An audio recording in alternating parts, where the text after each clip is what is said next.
Hi, Mark. Hello. Good to see you again. Yeah, good morning, Richard. Long time no speak. It As they say. has, yeah, speak or see in the virtual Yeah, world. Yeah. Reflective of how busy we both are, I suppose.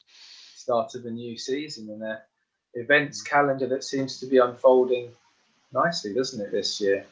Just doing? Yeah. We're banging them out as fast as we can. Yeah, yeah. And well, we just want to wait for the weather now because it's been truly horrendous for a lot of weekends recently, hasn't it? Some A really relevant point, though, because the 3 days in Yorkshire, it does look like that is the tipping point in the weather when summer will begin. So that's why we're here today, isn't it? Some tips, some advice from you. I know people who are riding the 3 day, lots of you guys have not entered into something like this before. So clearly you've all ridden your bike on consecutive days in the past. But Mark and I just wanted to give you a couple of words of advice because you'll be thinking about rest, nutrition, warm up, warm down, that kind of thing. And Mark, you've got some good advice on what people should do. Yeah, so this is obviously a 3 day event, very different experience to a single day event, which you would normally have on your agenda. So there's a few things that you might need to look at doing differently over this 3 days. Training aside, because training has hopefully all been done up to this point. We're recording this 10 days out from the event, so most of your training should be done, and now it's time just to keep yourself moving between now and the start of the event. And like I said, not much in the way of training, but you do want to keep riding your bike, otherwise you're going to get to the first day in a slightly stale and blocked physical condition. So, but there's something you can do on Friday night, which will help you for the first event, which is a 6 mile TT on the Saturday morning. And it's called an activation ride or an opener ride. So either on the road or on your turbo trainer on the Friday evening, if you just start to spin the legs up have a good warm up for 15-20 minutes, and then just do 4 or 5 high cadence efforts around 100 rpm, or if you're working to power, 4 or 5 threshold efforts for around 2 minutes with a couple of minutes recovery in between. And what that does is that activates the pathways within your body and gets it ready for a threshold effort the next day, because that's what a 6 mile time trial is going to be. It's going to be a 12 to 24 minute effort, so around threshold, and that will just get the body used to that effort in the morning. But it shouldn't generate a huge amount of fatigue. So when you wake up on Saturday morning, you shouldn't feel like, oh, crikey, that was a big session the night before. No. And I guess you should do it pretty early in the late afternoon, very early in the evening. You don't want to be getting the heart rate high anywhere near bedtime, do you? Because a good sleep on Friday will be helpful. Yeah, exactly. The most important thing is rest on the Friday night. So you don't want to be doing your intervals, jumping off the turbo at 10:30, and then trying to get to sleep, because you'll feel a little bit overstimulated after a session like that. So the important thing is going to be the rest for the next 3 days, really. Okay, good. So I guess people will be thinking that hardly any of our riders will have ridden something like a 9.7 kilometer time trial before. So what sort of food should they be eating before that, and what would a warm up look like?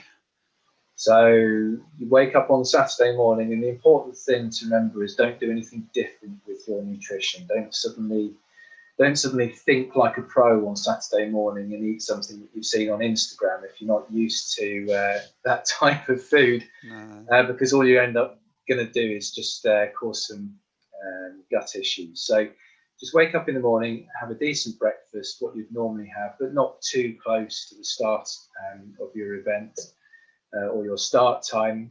You need to leave a couple of hours between finishing your breakfast and actually riding your bike, because otherwise you're going to get a stitch and it's just going to be a bit uncomfortable.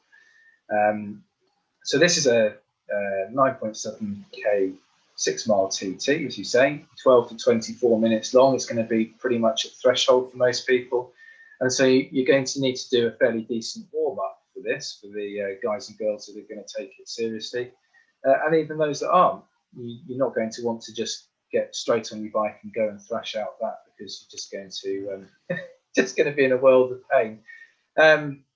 So, you know, a 20 to 30 minute warm up again, as close to your start time as you can get, but without being late for your start time. Absolutely important point you raise. Yeah. Yeah, because quite often people can get carried away with their warm up and often be late for the start, and then that just throws everything out. And if it was an organised race, you'd be penalised quite heavily turning up late to the start. The clock starts running at your scheduled time, so if you're late, we'll slot you in somewhere, but you're going to get a super slow time. So yeah, don't go riding off into the middle of nowhere without a good knowledge of how long it's going to take you to get back. Exactly, yeah. And on that little ride out into not the middle of nowhere, just again, do some high cadence efforts, some threshold efforts, not too long, a minute to 90 seconds is absolutely fine. And then get to your start position nice and warmed up, and then you're ready to go for that all-out effort. Okay, good point. Good point. Okay. And then post, so you've smashed it in the TT. It's only a mile or so back to headquarters, but I'm guessing you're going to say that people want to do a longer warm down post TT than that. Yeah, so you're going to get a burning sensation in your legs if you're doing it right during that TT, and that burning sensation is the build-up of lactic acid in your body. And after your event, you're going to want to clear that, because if you don't, what that will do is it will make you start to feel really stiff as the day creeps on and towards the start time of the second stage. So in order to do that, you're going to need to do what's called active recovery, not passive recovery, lounging around in the sun, drinking whatever you have to hand, but active recovery. And that would be just zone 1. And zone 1 is dead easy. Treat the cranks like they're made of glass. You know, just spin the legs over, don't put any pressure on the pedals, and do that for 30 to 45 minutes. So just extend that, extend that ride back to HQ a little bit, and then that will help clear the legs and prevent any stiffness creeping in for the afternoon. Okay. And then a lunch, you know, that's the mercy of our catering for that. So a not overly heavy pasta meal is what we've got planned. And I guess hark back to what you say earlier, don't do anything that you wouldn't normally do. So don't smash down 10 gels or triple your carb concentrate in your bottle or anything like that. Just stick with what you normally do. Stick with anything that you've been training with, anything that you've tested, any food for lunch that you know is going to sit well on your stomach. And you're not going to have burnt a huge amount of calories in the TT, no. So you're not going to need to get back and overcompensate for that particular stage. So just eat what you would normally eat for lunch. But you will need to be fairly well fueled for the stage 2, the 40-mile stage, but you know, you're not going to need anything over and above what you would normally have, I would suggest. No. Okay, brilliant. So get to the end of day 1, all's gone well. You've got a pretty early finish to the day, so you've got the evening, and then you're facing 100 kilometers with a mountaintop finish the next day. So in terms of recovery, eating on the Saturday night, what do you suggest for the guys? So the Sunday is a fairly heavy day. You've just done your 40-mile ride. You just need to replace the calories that you've burnt on that. You know, your cycle computer, or a rough estimate of between 500 and 700 calories an hour you'll need to replace. So your cycle computer, some of them tell you how many calories or kilojoules of work you've done during that ride. So just have a look at that. If you can be bothered to work out how much food you need to bring on board in order to replenish that, then do so on the Saturday night, and then that will leave you in a good state for Sunday morning. And again, it's about waking up on Sunday morning, having had a really decent sleep, because the rest is quite important. You know, some people will have travelled, some people will be staying in the teepees. You know, a new environment for most people to be sleeping in. So Getting decent rest will be really important on a Saturday night. And then Sunday, get up, have a decent breakfast, and then you're facing 60 miles, 100k with a hilltop finish, which is quite a stinger. You've done well there to get that on the end. We have, yeah, it was some work, I can hill? tell you. You know that hill a little better than I do. Boltby Bank, it's 1.3 kilometres with an average of 13%, which it doesn't sound overly difficult, but it really is. It's a tougher climb than the statistics suggest. And people, you know, king and queen of the mountains will be timing everybody up there. So people are going to be doing their best to smash it up there. So I'd be thinking things like, don't overdo it at the last feed stop. You don't want to be arriving there with a belly full of cake and that kind of thing. Yeah, because you're streaming that section, aren't you? You're live streaming it. So yeah, your chance to be a hero. Yeah. yeah. Tell me what to see. Tongues out, sweat pouring off you, everything, but no sick, because that doesn't look good. It won't look so good on the camera now. Yeah. So about 5 to 10 minute effort, you think, that last hill? Yeah, I think the record up it is something like 6 minutes, I think. So it's, you know, that suggests it is pretty steep. 20 kilometers an hour is the fastest speed. So yeah, there'll be some people taking 10 minutes or more, I would expect. Yeah. Okay. And yeah, the important thing will be, don't overdo it in the last feed stop, but make sure you have fueled nicely throughout the ride, you know. So don't get to the fuel stop and eat everything there and then. Take a couple of bits and pieces to put in your jersey pockets, and as you're going around the course, just every 20 minutes, take a bite of banana or flapjack or whatever it is you have to hand. But again, going back to this thing where you don't want to be trying any new food on the actual ride itself. So make sure it's something that you know will sit well in your gut, and then you just fuel little and often. And then obviously, you don't want to be taking that fuel to that hilltop finish. So when you get to the bottom of it, make sure you've not got your 5 bananas and 3 flapjacks in your back pocket. Because we're also weight conscious when it comes to buying things for our bike, and then you get to the bottom of the climb and you find out you've got half a kilo of bananas in your jersey pocket. It just unnecessary. But totally true. But I'm thinking on that, you know, if it looks like it's going to be sort of 15 to 20 degrees over the weekend, and if people are thinking, I don't want to carry 2 bottles up the hill, don't chance your hydration, because on a weekend like this, remaining well hydrated is absolutely essential, isn't it? So, you know, I would be filling my bottles like I normally do, and if I had to empty the water out all but a little bit at the bottom of the climb, I would be doing that rather than risking the last hour or something with not enough water. Yeah, absolutely. We're not talking about jettisoning the bottles tour style.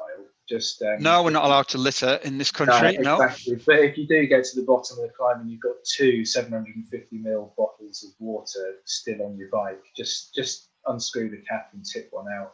Totally. Save a little bit for at the top, and yeah. Okay. Cool. And then you've got a nice spin back to HQ. I think you've got a few miles, and if you just do that again, zone 1, just spinning the legs over, dead easy, not putting any pressure on the cranks, and again, you're just going to clear that lactic acid from the system, and that will help aid recovery, because it's a big day on the Monday, isn't it? You save the big day till last. I think that's where we'll start to see, you know, riding 3 consecutive days. People will have pushed themselves. That is probably going to be an unusual thing for most people taking part, and they will be at the mercy of anything that's gone wrong. So poor nutrition, hydration, dare I say, spending too much time at the bar on a night, all of those things, they're going to surface on that last day, aren't they, with it being 100 miles? Yeah, absolutely. So it starts to become a cumulative issue over the last few days, doesn't it? So any little problems, all of a sudden they multiply and become a big problem for the Monday. But if you paced yourself well and fueled yourself well and rested, and your training's been good, and you've done a couple of back-to-back days, then you should be good for Monday. But don't underestimate it. It is a big day. It's a big day for anyone. 100 miles, 160 kilometers, and a fair amount of climbing in that. The climbs come heavily weighted towards the middle part of the ride, are they? They are, yeah, and they're kind of in rapid succession. And the profile does suggest, after Greenhow, it's not too difficult. But as you mentioned when we were chatting before, it only takes the wind to be blowing in the wrong direction, and what looks like a very easy last 40 miles can in fact be something quite different. Yeah, you can look down at your Garmin and you can think, well, that's flat. That's 34 miles about pan flat. But if the wind is blowing in your face and it's strong, it can potentially take you 3 hours of proper graft to get back. So just keep an eye on the weather forecast, the weather direction, and the wind direction mainly, and see if that's going to assist you or hinder you on the return leg. Typically, it'd be a side slightly tailwind, and it is exposed up there. But we have had a lot of winds from the north recently, and that would spoil it. So yeah, absolutely. Yeah, well, fingers crossed for a tailwind, because everyone wants to finish an event like this with a 20 knot tailwind. That'd be decent. Okay, brilliant. And then at the end of Monday, you've ridden way more and pushed yourself further than you normally do. But it's easy to think, I'm done now, but I think that's you're capitalizing on a really good weekend and progressing your fitness versus I'm done drinking a load of beer and sort of sacking it off for the next few days. I think you can really do one or the other, can't you, on the Monday night? Yeah, I mean, you can use this as a high volume weekend with some intensity to really propel you into the rest of the season. Of course, there'll be people that this will be the highlight of the start of their season and might decide to hang the bike up for a couple of weeks. But training wise, if you can then keep the momentum going, having just done a decent high volume block like this, it will really propel you into the rest of the season. Wouldn't it? Yeah. Rest well on the Monday. Keep taking it seriously without too many rewards in the kitchen, and then get back into it as soon as you can during the next week. Would propel you, wouldn't it? That's the other point as well. Is the reward sensation? You tend to get that if you've underfueled during the event itself. So if you maintain your nutrition throughout the weekend and make sure that's been okay, then you won't get that feeling that you need to suddenly get home and open the fridge and eat everything that you see. So because that's a clear indication that you've underfueled throughout the weekend. So just be aware of your hunger afterwards, and don't go piling everything back in. Too many celebrations. Yeah. Brilliant. Cool. That's super helpful, Mark. Thank you very much, and hope the guys take heed the advice and helps them have a brilliant weekend. Well, it looks like an amazing weekend. It's a really good agenda, and I wish everyone the very best of luck with it. Thanks very much. Cheers, Mark. Okay. Bye, everyone. Thank you.